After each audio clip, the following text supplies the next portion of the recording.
आणि पुढची 5 वर्ष आता महाराष्ट्रासाठी फक्त आणि फक्त प्रगतीचे असतील। कुठलाही अडथळा महाराष्ट्राच्या वाटेमध्ये विकासाच्या वाटेमध्ये येऊ शकत नाही।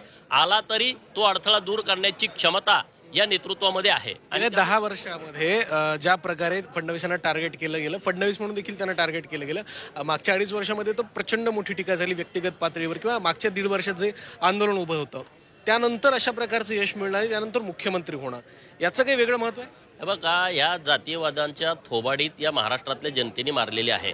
स्वतःला पुरोगामी समजणारे जे नेते मंडळी आहेत, आज आता त्या नेत्यांचं नाव घ्यायला नको, पण ज्यांना पुरोगामी पुरोगामी पुरोगामी पण पुरोगामीत्वाच्या आडून प्रचंड जातीयवाद करणाऱ्या अवलादींना या महाराष्ट्रातल्या लोकांनी ठोकून काढलेला आहे। देवाभाऊंचा इतका तिरस्कार का? तर हा नेता इतक्या क्षमतेचा आहे की यासाठी त्यांचं धोरण होतं।